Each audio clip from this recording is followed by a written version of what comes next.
오늘은 나홈 3장 8절에서 11절까지 말씀 묵상하겠습니다.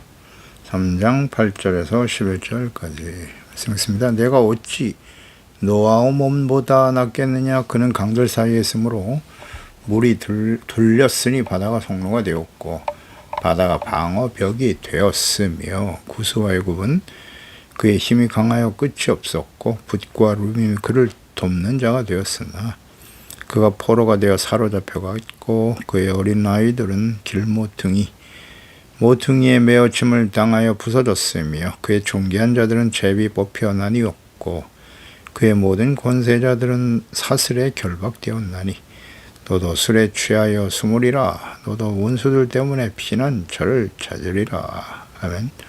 과거의 사례를 통한 가르침과 교훈. 아수르의 멸망은 그들의 죄악에 대한 교만이죠. 교만과 죄악에 대한 하나님의 공의의 심판입니다. 그저 우연히 발생한 일이 아님을 분명히 밝히고 계십니다. 하나님의 언약의 백성 이스라엘과 연관되어 심판의 도구로 사용된 것은 사실이지만 그 과정에서 하나님을 멸시하고 대적했고요. 악을 행하였기 때문에 심판에 직면하게 되는 것입니다. 거짓과 포악이 가득하며 탈취가 떠나지 않았다고 하셨어요. 니느웨 백성들이 하나님의 심판의 도구로 보내실 바벨론과 메대 군사와 싸우기 위해서 칼과 창을 들고 나아가지만 그들에게 무참하게 살육당하여 사람들이 그 시체에 걸어갈 수 없는 지경이 될 것이다 말씀하셨고 그대로 성취되었죠. 막강한 군사력과 풍부한 재물을 앞세워 열국을 정복하고 지배하면서 자신들이 섬기는 신을 칭송하며 정복한 나라에 믿도록 강요하기도 했죠. 그러나 그 부끄러운 모습을 모든 백성들이 보게 될 것이라고 말씀합니다. 가증한 우상들과 교만한 일들을 심판하심으로써 구경거리가 되게 하실 것이다. 모두가 그들의 패망을 슬퍼하거나 위로하지 않을 것이고 다툼을 돌려버리게 될 것이다 라고 말씀하고 있습니다. 그들의 멸망이 아수르의 손에 의해서 멸망했던 애굽의 노아몬을 들어 설명하고 계시네요. 8절에 내가 어찌 노아몬보다 낫겠느냐. 그는 강들 사이에 있으므로 물이 둘렀으니 바다가 성루가 되었다. 방어벽이 되었다라고 말씀하네요. 그러니까 하나님께서는 아수르, 니느웨의 멸망을 기정사실화하시고 그들이 과거 점령했던 애굽의 도시 노아몬과 비교해 말씀하고 계시는 거예요. 노아몬은 아수르에 의해서 BC 663년 점령당한 애굽의 수도였던 테베입니다. 테베. 북쪽 애굽의 수도인 테베. 그러니까 카이로에서 서쪽으로 약 650km가량 떨어진 나일강 상류 쪽에 있었고 애굽 문명의 중심지였던 곳이죠. 그 노아몬에는 신전, 오벨리스크, 스핑크스, 궁전 등이 모여있는 이 도시는 세계에서 으뜸가는 위대한 기념비적인 도시로 묘사되기도 합니다. 그들이 강들 사이에 있었고요. 물이 둘러서 성로가 되고 방어벽을 쳐주었다는 거예요. 바다. 그러니까 나일강이 둘러 바다와 같이 막아주는 천혜의 요새와 같은 도시였죠. 그러니까 대적들로부터 침공을 당하지 않는 아주 안전한 조건을 갖추고 있었기 때문에 문명이 발전될 수 있었던 곳이었습니다. 그러니까 노아몬을 멸망시킨 아수르, 니느웨가 노아몬보다 낫겠느냐. 니느웨도 오랜 문명을 간직한 성읍이죠. 당시 아수르는 강력한 군대와 힘을 가진 제국이었기 때문에 누구도 대적할 수 없을 것이라고 여겼습니다. 그러나 누구도 정복할 수 없었을 것 같았던 애굽의 노아몬도 멸망당했음을 상기시키시면서 니느웨, 아수르가 노아몬보다 낫겠느냐. 니느웨는 노아몬과 같이 멸망의 길을 가게 될 것인데 그것이 우연히 발생하는 것이 아니라는 겁니다. 힘이 없어서 망하는 게 아니라 아수르가 더 강력한 힘을 가진 건 사실이지만 그 모든 일을 주관하시는 분이 하나님이심을 미리 밝히고 계시는 거예요. 하나님은 미리 이 역사 전체를 다 보고 계세요. 알고 계시고 그 모든 일들이 하나님의 계획과 섭리 속에서 진행되는 것이다. 역사의 주관자는 하나님이심을 분명히 밝히고 계시죠. 그래서 우리는 성경을 보면 하나님의 역사의 주인이심을 인정하지 않을 수가 없습니다. 미리 예언하시고 장차 일어날 일을 미리 말씀하시고 그 말씀이 성취되거든요. 그게 성경입니다. 그래서 성경은 이렇게 역사적 사실을 자세히 기록하고 있는 사실에 근거한 책이라는 거, 말씀이라는 걸 잊지 말아야 돼요. 신화가 아닙니다. 무슨 인문적, 문화적 상상력으로 쓰여진 그런 책이 아니에요. 애굽의 노아보다 그들을 멸망시킨 아수르는 더욱 강력한 나라였기 때문에 결코 망하지 않을 것이다 라는 교만한 생각을 가지고 있었죠. 그러니까 애굽의 노아문도 하나님께서 심판하신 것 같이 니느웨도 하나님의 심판을 당하게 될 것이라는 겁니다. 그러니까 하나님의 심판 앞에 나라의 강성함 혹은 지리적, 문화적, 경제, 정치, 군사적으로 강성함은 중요하지 않다는 사실. 그렇지 않겠습니까? 천지 만물을 창조하신 분이 하나님이시고 이스라엘 백성들 홍해를 갈라 구원하시지 않습니까? 요단강을 가르시고 하늘에 해를 멈추고 달을 멈추고 하나님의 뜻을 이루어 가시는 전능하신 하나님, 이스라엘 역사 속에 함께 하셨던 하나님이시잖아요. 그 하나님을 대적하면 어떻게 되겠습니까? 그 악한 자들에 대한 하나님의 공의의 심판, 아수르가 애굽보다 도덕적으로 더 낫지 못하기 때문에 하나님의 심판을 피할 수 없을 것이다. 아주 더 교만하죠. 교만하니까 하나님은 교만한 자를 대적하시거든요. 모든 나라와 민족의 흥망성쇠가 우연히 발생한 것이 아니라는 거, 군사, 경제적으로 힘이 강한 나라가 약소국을 지배하고 정복하는 것처럼 보이지만 우주에 대한 하나님의 공의가 실현될 것이고 모든 나라를 정복한 강한 나라들도 결국 그들의 교만과 악행에 대한 하나님의 공의의 심판으로 귀결된다. 그러니까 인류 역사를 하나님의 관점으로 보고 이해하는 것이 매우 중요합니다. 그러니까 역사적으로 정치, 경제, 문화, 인간적인 지식과 힘의 논리로 해석하는 세상 사람들, 그러나 역사의 주인이 하나님이심을 알지 못하기 때문에 그 본질을 이해하지 못하고 있습니다. 역사의 주인이신 하나님의 시각으로 역사와 세상을 보면 인류의 과거, 현재, 미래를 정확히 볼 수 있습니다. 그러니까 역사 속에 함께 하시며 일하고 계시는 하나님을 발견할 수 있습니다. 하나님과 그분의 말씀, 성경을 알면 역사의 주인이신 하나님을 인격적으로 만나고 인정하게 돼요. 그래서 과거, 현재를 돌아보아 교훈을 얻고 미래를 준비하는 지혜와 겸손을 배우게 되는 것입니다. 9절에 구스와 애굽은 그의 힘이 강하여 끝이 없다. 붓과 루빔이 그들을 돕는 자가 되었다 그랬어요. 그러니까 아주 강력한 나라죠. 하지만 포로로 잡혀가고 어린아이들이 메어침을 당하고 존귀한 자들은 제비 뽑혀 나뉘고 권세자들 다 사슬에 결박되어 끌려가게 되고, 그러니까 애굽의 노아몬이 침략을 당할 때 그들을 도와주었던 나라들이 구스와 붓과 루빔인데요. 노아몬이 멸망당할 때 애굽은 당시 구스, 에티오피아죠. 그들을 지배하고 있었고 두 나라는 결국 하나였죠.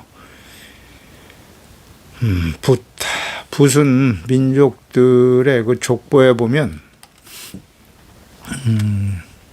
함의 셋째 아들이죠. 창세기 10장 6절에 보면 함의 아들은 구스와 미스라임과 북과 가나안이다 그랬어요. 구스, 에티오피아, 미스라임, 붓. 아프리카의 북아프리카 쪽에 살았던 리비아의 후손들, 거주했던 자손들이 붓의 자손이죠. 이들은 전쟁에서 매우 용감한 용사들로 알려져 있어요. 예레미야 46장 9절에 보면 말들아 달려라, 병거들아 정신없이 달려라, 용사여 나오라, 방패 잡은 구스 사람과 붓 사람과 활을 당기는 루딤 사람이여 나올지어다. 붓 사람, 구스 사람, 전쟁에 능한 민족들로 나옵니다. 그러니까 두로와 시돈의 멸망에 대해 예언하실 때 붓이 두로의 용병으로 일했음을 언급하고 계시는데요. 에스겔 27장 10절이죠. 바사와 룻과 붓이 네 군대 가운데에서 병정이 되었으며 네 가운데서 방패와 투구를 달아 내 영광을 나타냈다. 그러니까 드로아 시도는 무역으로 벌어들인 돈을 가지고 이렇게 용병을 사용했어요. 예. 자기 군사들이 아니라 돈을 주고 아주 전쟁에 능한 용병들을 모집하여 나라를 지키게 했는데 그 나라가 바로 바사, 룻, 붓 이곳에서 용감한 병정들을 군사들을 데려왔다는 겁니다. 붓은 아프리카 애굽 인근의 리비아 지역에 거주한 나라로 보이죠. 루빔, 리비아죠. 루빔은 리비아입니다. 그러니까 붓과 루빔은 당시 애굽의 속국이었어요. 그래서 애굽을 도왔으나 모두 포로가 되어 잡혀갔고 모든 존귀한 자들, 권세자들, 어린아이들까지 죽임을 당하거나 포로로 끌려가게 되었음을 상기시켜 주셨습니다. 하나님께서 심판하시면 이렇게 나라와 민족들이 서로 연합하고 동맹을 맺어 힘을 규합한다고 해도 결코 피할 수 없음을 깨우쳐 주십니다. 교훈을 얻어야 하죠. 그러니까 아수르는 그들보다 더 큰 군사력과 힘, 많은 나라들을 정복하며 제국을 형성하고 있었지만 니느웨도 하나님의 심판 앞에서 과거 애굽의 노아몬과 같이 멸망의 길을 가게 될 것을 말씀하고 계십니다. 참 이 말씀을 받아들이기가 쉽지 않았겠죠. 당시에 그 아수르가 얼마나 강대한 제국입니까? 그들이 멸망을 당한다 상상도 못했을 거예요. 아수르 자신들의 손으로 멸망시킨 노아몬, 붓과 루빔의 멸망을 주도하고 경험했던 아수르에게는 좋은 본보기와 교훈이 될 것을 하나님이 아시고 비교하며 말씀하신 것입니다. 아수르뿐만 아니라 그들을 부러워하고 그들과 같이 세속적인 힘을 얻기 위해서 그들과 동맹을 맺고 조공을 바치고 그들이 섬기는 신들과 우상을 끌어들여 섬기려고 했던 언약의 백성 이스라엘, 그 위에 모든 시대의 하나님의 백성들과 이 시대의 하나님의 자녀들, 그리스도인들 역시 마찬가지예요. 힘 있는 사람들과 함께 그들이 악을 행하고 불의를 행하고 교만한 자들임에도 불구하고 자신들에게 유익이 되면 그들과 타협하고 동맹하고 그들이 나의 삶을 안전하게 지켜줄 거라고. 어리석은 하나님의 자녀들아, 과거의 역사를 통해서 교훈을 얻어야 합니다. 하나님을 알지 못하는 세상 사람들, 이방인들은 군사력과 재물, 더 큰 나라와 땅을 차지하게 되면 그 누구도 넘볼 수 없는 강력한 힘으로 이제 세세토록 명예와 부와 평안을 누리며 살아갈 수 있다고 생각합니다. 우리가 하나님의 자녀이지만 그들과 같은 생각으로 살아가고 있지는 않나요? 그래서 더 많은 재물과 군사력, 무기, 과학기술과 사람의 발전으로 강대국이 되는 일에 경쟁이 아주 치열합니다. 아무리 강력한 나라도 교만하고 악을 행하며 하나님을 멸시하고 대적하는 나라와 민족, 통치자 세력들은 다 하나님의 심판으로 멸망의 길을 갔습니다. 오늘날도 마찬가지고요. 그래서 경제 성장, 부를 축적하고 과학과 산업 발전, 군사무기 확충에 힘쓰고 있는 세상 나라들, 오늘날 하나님의 자녀들이 이러한 세상의 풍조와 사상의 영향을 받아 그들과 동조하며 세속과에 깊이 빠져들어 살아가고 있습니다. 재물, 명예, 권력을 얻어야 하나님의 나라를 세울 수 있는 것이 아닙니다. 불의와 악을 행하면 얻는 부와 재물과 명예는 반드시 교만해질 수밖에 없고요. 교만은 우상 숭배의 본질이에요. 하나님이 아닌 재물을 주로 섬기고 그의 종노릇하며 살아가는 것이죠. 그런 사람들은 반드시 하나님의 공의 심판에 직면하게 될 것이다. 이 선지서가 우리에게 주는 교훈입니다. 역사가 주는 교훈이에요. 하나님이 모든 역사를 제발 좀 하나님의 말씀에 입각해서 하나님의 뜻에 하나님의 관점으로 바라볼 수 있는 지혜가 있으시기를 바랍니다. 성경을 자세히 묵상하면 이런 지혜가 생겨요. 교훈을 얻는 것입니다. 하나님께서 주의 자녀 백성들에게 요구하시는 것이 무엇인가? 하나님이 그의 백성들에게 오늘날 이 시대를 살아가는 하나님의 자녀들 그리스도인들에게 하나님 원하시는 것은 무엇일까요? 부와 재물, 권력, 명예를 얻어서 하나님의 영광을 나타내라. 세속적인 힘을 얻어야 된다고 말씀하십니까? 이거 모르는 분들이 의외로 많아요. 하나님의 자녀들을 향한 하나님의 요구와 생각과 뜻이 무엇일까요? 신명기 10장 12절 13절 이거 알아야 돼요. 다시 한번 반복하는 겁니다. 중요하니까. 이스라엘아, 내 하나님 여호와께서 내게 요구하시는 것이 무엇이냐? 이스라엘, 하나님의 언약의 백성 아닙니까? 하나님의 자녀들아, 내 하나님 여호와를 경외하라고. 하나님을 경외하는 게 무엇입니까? 그의 모든 도를 행하고 그를 사랑하여 마음을 다하고 뜻을 다하고 내 하나님 여호와를 섬겨야 된다. 내가 오늘 너의 행복을 위하여 너에게 명령하는 여호와의 명령과 규례를 지킬 것이 아니냐. 하나님의 뜻이라고 이게. 미가서 6장 8절이죠. 사람아, 주께서 선한 것이 무엇임을 내게 보이셨나니 여호와께서 너에게 구하시는 것, 요구하시는 것이 무엇이냐? 오직 정의를 행하는 거다. 인자를 사랑하는 것이고 겸손하게 내 하나님과 함께 행하는 것이 아니냐? 여호와께서 너에게 구하시는 것, 요구하시는 것이라고 딱 나와 있어요. 선을 행하는 거라고. 마태복음 6장 33절이잖아요. 너희는 먼저 그의 나라와 의를 구하라. 그리하면 이 모든 것을 너에게 더하시리라. 무엇을 먹을까 입을까 마실까 염려하지 말라. 이거 다 이방인들이 구하는 거라고 말씀하시죠. 주님이 요구하시는 거예요. 하나님의 나라와 그의 의를 먼저 구하라. 삶의 우선순위, 가치 우선순위를 하나님의 나라와 의에 두고 있어야 한다. 네. 마태복음 7장 21절 산상수훈 결론이죠. 나더러 주여 주여 하는 자마다 다 천국 들어가는 거 아니야. 다만 하늘에 계신 내 아버지의 뜻대로 행하는 자에 들어간다고. 많은 사람들이 나더러 주여 주여 우리가 주의 이름으로 선지자 노릇하고 귀신 쫓아내고 주의 이름으로 많은 권능을 행하지 아니하였나이까 하리니 그때 내가 그들에게 밝히 말한다. 내가 너희를 도무지 알지 못한다. 불법을 행하는 자들아 내게서 떠나 가라 하니라. 아멘. 예수님께서 하신 말씀이잖아요.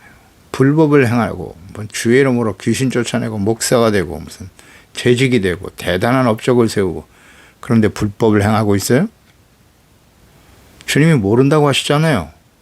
그러므로 누구든지 나의 이 말을 듣고 행하는 자는 그 집을 반석 위에 세운 지혜로운 사람과 같다. 비가 내리고 창수가 나고 바람이 불어 그 집에 부딪히되 무너지지 아니한다. 주처를 반석 위에 놓은 까닭이다. 말씀을 듣고 지켜 행하는 것이 하나님의 뜻이라고 하시잖아요. 베드로후서 3장 11절 이하 모든 것이 이렇게 풀어진다. 마지막 심판이 임할 것이라는 거죠. 요한계시록에 심판의 말씀이 역사 속에 실현될 거예요. 그러면 너희가 어떠한 사람이 되어야 마땅하냐? 부와 영광과 권력과 그걸 얻으라고 하십니까? 거룩한 행실, 경건함, 하나님의 날이 임하기를 바라보고 간절히 사모하라. 그날에 하늘이 불에서 타서 풀어지고 물질이 뜨거운 불에 녹아질 건데 우리는 그의 약속대로 의가 있는 곳인 새하늘과 새 땅을 바라보는 거예요. 의가 없는 하나님의 나라는 없어요. 그러므로 사랑하는 자들아 너희가 이것을 바라보나니 주 앞에서 점도 없고 흠도 없이 평강 가운데 나타나기를 힘써라. 아멘. 주님 앞에 서게 될 때에 점도 없고 흠이 없도록 의롭고 거룩하고 진실한 하나님의 자녀로 주님 앞에 설 수 있도록 준비하라는 것 아니겠습니까? 거룩한 행실, 경건함, 부와 권력, 정치, 경제, 문화의 중심에서 탁월한 힘과 능력을 발휘하라고 말씀하십니까? 이거를 이해를 못합니다. 이걸 이해를 못해요.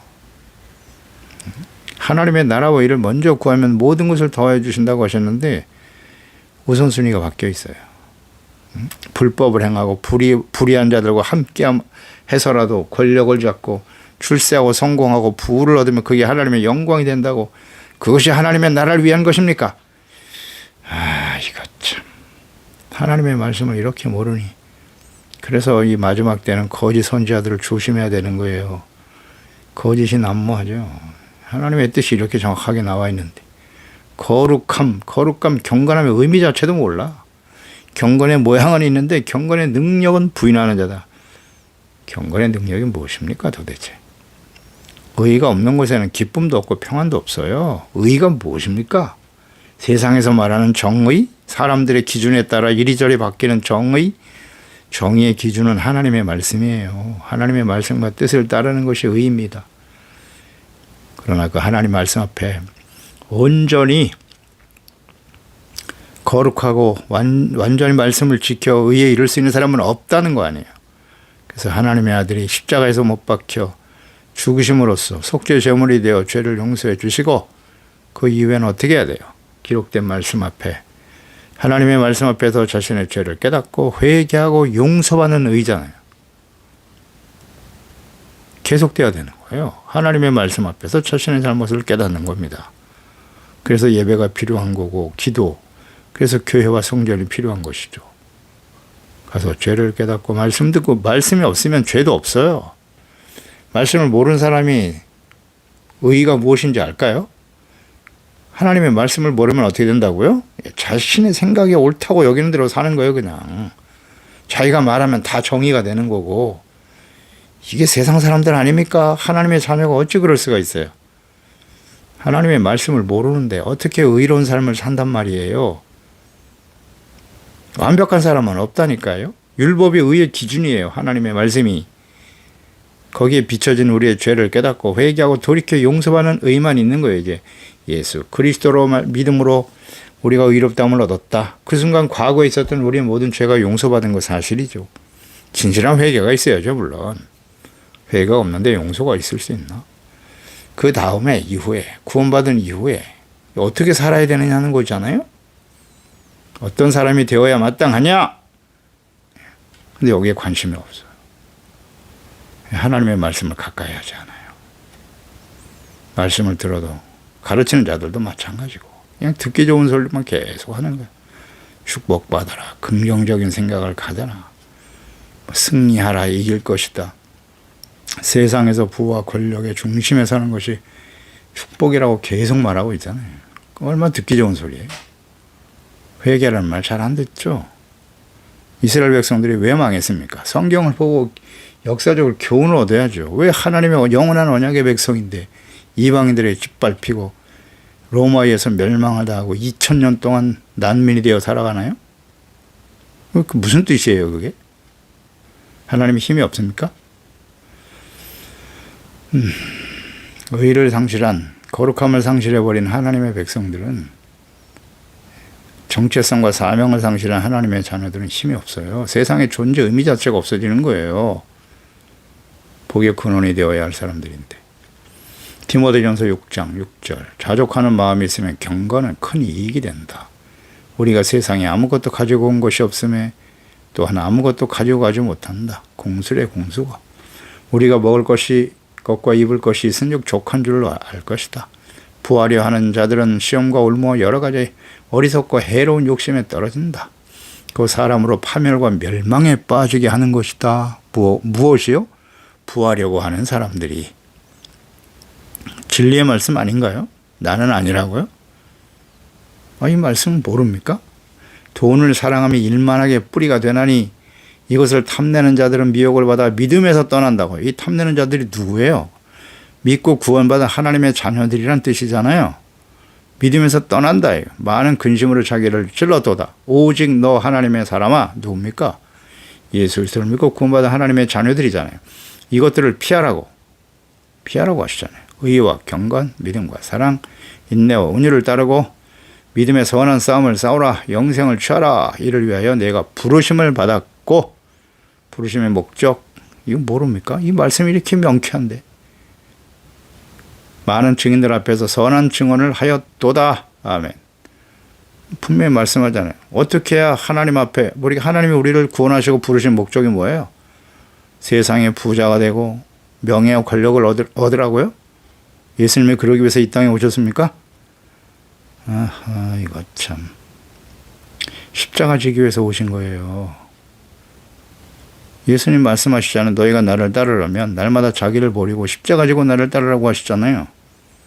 근데 사람들은, 예수님 제자들도 당시에 그랬어요. 예수님을 통해서 예수님 왕이 되시면 누가 더 높은 자리에 올라갈 것인가 맨날 이거 가지고 싸우고 있었어요. 신분 상승하고 말이야. 업으로 이름 없이 멸시를 당하며 살던 사람들이 예수님 따라다니면서 예수님 왕이 되시면 우리도 높은 자가 되고 권력과 명예를 얻어야지. 그 당시에 제자들이 그런 생각을 가지고 예수님을 따랐다니까요. 오늘도 그렇게 예수님을 따르는 사람들이 얼마나 많아요. 부하려고 하는 자들은 시험과 올무 여러 가지 어리석고 해로운 욕심에 떨어진다고 말씀하시잖아요. 파멸과 멸망이라고 하시잖아요. 그러면 하나님은 재물과 부를 허락해 주시지 않나요? 부정하십니까? 아니요. 근데 여기서 이제 사람들이 다 오류에 빠지는 거예요. 나는 예수 믿고 구원받았으니까 부자가 돼도 절대 타락하지 않을 거야. 진짜 그럴까요? 솔로몬을 보세요. 솔로몬을. 얼마나 믿음이 좋은 사람입니까? 솔로몬이. 하나님 앞에 지혜로운 사람, 겸손한 사람, 아버지의 말에 철저하게 순종하고 하나님의 말씀에 순종함에 따랐던 신실한 믿음의 아들이었잖아요. 지혜로운 아들이었고 성전을 세우고 말이죠. 하나님께 기도하는 모습 보세요. 얼마나 겸손합니까? 주여, 우리는 하나님 앞에 범죄할 수밖에 없습니다. 그러니 이 성전을 향해서 우리가 죄를 깨닫고 회개하며 기도하면 주여 우리의 죄를 용서해 주세요. 잘되고 축복받고 강한 나라가 되기 위해서 이렇게 기도하지 않았어요. 솔로몬은 시작부터도 지혜로운 마음을 달라고 듣는 마음을 주어 선악을 분별해서 이 나라가 이 백성들이 하나님의 의를 따르는 하나님의 백성 되게 달라고 기도한 사람 아닙니까? 솔로몬. 성전 지을 때도 그랬어요. 용서해 달라고 우리의 죄를. 그랬던 솔로몬이 그 앞에 우상 섬기고 돌이키지 못하고 인생을 마감하잖아요. 이것이 이 말씀과 연결해서 묵상해 보세요. 그걸 정당할 수 있는 말씀이 없어요. 부자가 천국에 들어가는 것이 얼마나 어려운지 낙타가 바늘귀로 들어가는 것보다 어렵다고 하시잖아요. 그냥 하신 말씀인가요? 비유입니까? 물론 비유긴 하지만 하나님의 그 말씀 속에 하나님의 뜻이 들어있지 않나요? 부자가 되지 말라는 게 아니라 부자가 되고 성공하고 출세, 그게 삶의 목적이 되어서는 안 된다는 거예요. 예수님이 그걸 위해서 우리를 부르신 것이 아니라는 거예요. 아멘. 하나님의 자녀들에게 있어서 재물, 이것은 청직이에요. 청직이. 어떤 사람에겐 5달란트, 어떤 사람은 2개, 하나를 그 재능에 맞도록 알아서 맡겨주시는 겁니다. 청직이라니까요. 그래서 그걸 가지고 하나님의 뜻에 따라서 사용할 수 있어야 돼요. 근데 난 달란트, 재능이 1달란트도 안 되는 사람이 5달란트, 10달란트 가진 부자가 되게 하여 주시옵소서. 그런 사람들이 이렇게 멸망의 길을 가는 거예요. 보세요. 역사를 보세요. 이스라엘 역사를. 왕이 돼서 부패하여 멸망으로 끝난 이스라엘. 하나님의 백성들의 모습을 보십시오. 그것이 우리의 모습 아닌가요? 그렇게 될 개연성이 많죠. 그래서 정신 차려야 되는 거예요. 믿음의 선한 싸움을 싸워야 돼요. 경건한 믿음, 사랑, 인내, 온유, 이런 것들을 더 우리의 삶에 중심 가치로 삼으며 살아가야 한다는 것입니다. 이게 하나님의 뜻이라고요. 이 하나님의 요구를 좀 바르게 알고 두렵고 떨리는 마음으로 하나님 앞에서 흠이 없고 점이 없는 평강 가운데 주님을 맞이할 수 있도록 모든 사람과 화평을 추구하고 거룩함을 추구하라. 이것이 없이는 아무도 주를 보지 못하리라. 기도하겠습니다. 하나님 아버지, 오늘도 주의 말씀을 듣습니다. 하나님께서 이 아수르의 멸망, 심판을 지금 예언하시고 그 말씀들이 역사 속에 성취되는 것을 알 수 있습니다. 아수르는 당시 강대한 제국입니다. 강대한 제국이에요. 사람들이 생각할 때는 절대 그 나라는 망하지 않을 거라고 생각했어요. 그런데 하나님은 멸망을 말씀하고 계시고 깨닫지를 못하니까 너희들이 애굽 노아몬을 멸망시켰지. 그 노아몬이고 역사적으로 대단한 도시 아니냐. 강력한 성읍이지. 날강에 둘러싸여서 말이죠. 애굽 문명의 발상지가 되었던 그런 나라도 너희들이 멸망시켰잖아. 그럼 너희들은 멸망당하지 않을 것 같으냐? 네, 전혀. 우리는 망하지 않습니다. 이 얼마나 교만합니까? 인간이 가지고 있는 힘을 가지고 말이죠. 더 강성하고 크고 강대한 나라를 세우면 영원토록 우리의 나라와 우리의 이름이 기록될 것이라고 보존될 거라고 생각했지요. 근데 하나님이 심판하시니까 역사 속에 그냥 완전히 사라지잖아요. 그 이유도 마찬가지죠. 이후에 일어났던 바벨론, 메데, 바사, 헬라, 로마 마찬가지예요. 모든 제국들은 다 망했습니다. 교만하죠. 악을 향하면 하나님이 살아계십니다. 공의의 하나님이 교만한 자를 대적하시고 복음과 그리스도인들 하나님의 자녀들을 박해하고 멸시하는 자들은 반드시 하나님의 공의 심판 앞에 서게 된다는 사실. 이 시도 마찬가지입니다. 하나님이 왜 이 말씀을 하나님의 자녀들에게 말씀하시는 겁니까? 세상에 하나님이 없는 사람들 힘이 강하거든요. 아주 강합니다.